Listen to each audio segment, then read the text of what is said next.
In today's video, I'm going to show you how to do cell referencing correctly here in Google Sheets. In my example dataset right here, I'm trying to compute for the first month total and the second month total of my sales. What I'm going to do is to multiply my price to the quantity of sales that I've had for the first month. Let's do that right here. Start with the equal sign.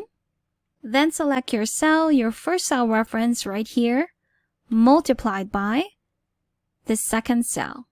Press enter, and there we have it. So if you double click on this, you'll see that those are the cells that have been selected to get this total. And if we drag this formula down, and if you double click on this, there is also your formula for the succeeding values. So what I want to do to make it easier for me to compute for the second month total would be to drag the same formula to the right.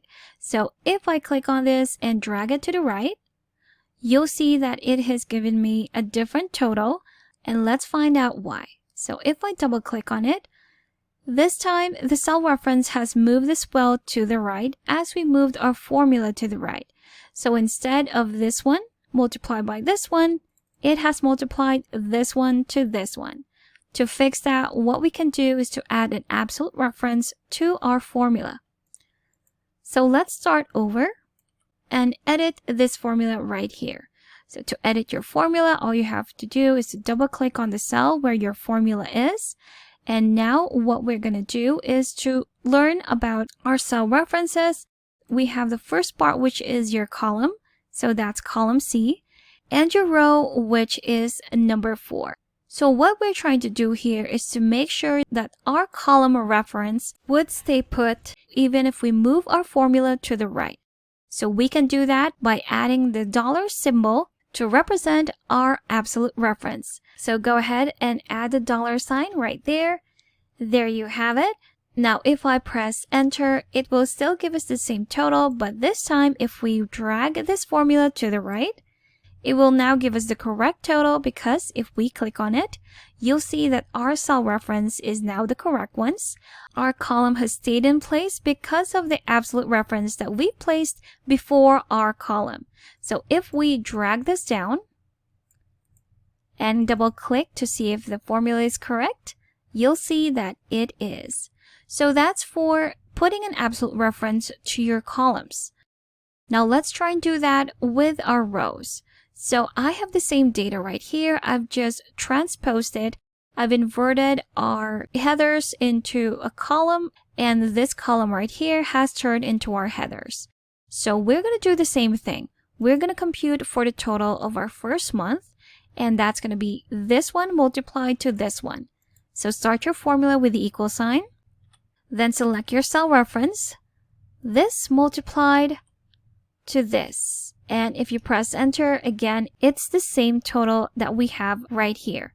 But if we try again to drag this down, it will give us the same incorrect answer that we had before when we haven't added our absolute reference yet.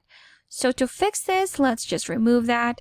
We're going to edit again our formula, and this time we're going to put the absolute reference onto our row so that we'll make sure that our reference stays on this row right here, even if we move our formula downwards.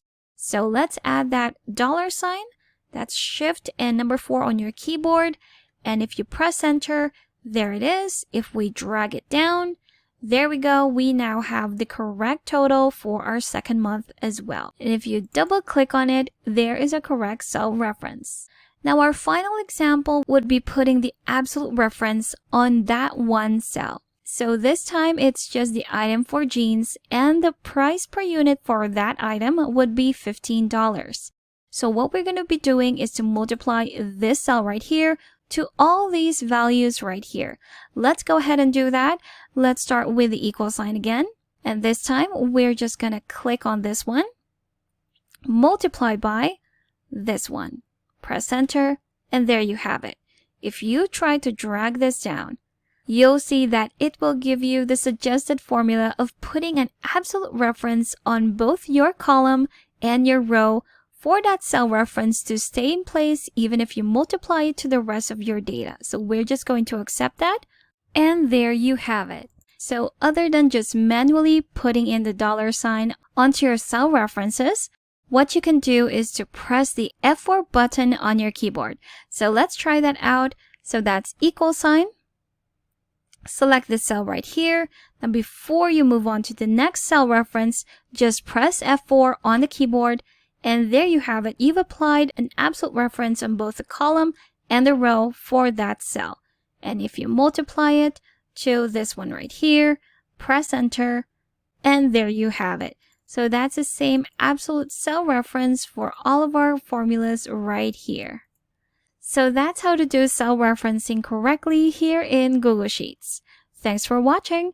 If you found this video helpful, do leave a like and subscribe for more helpful videos. See you on the next one.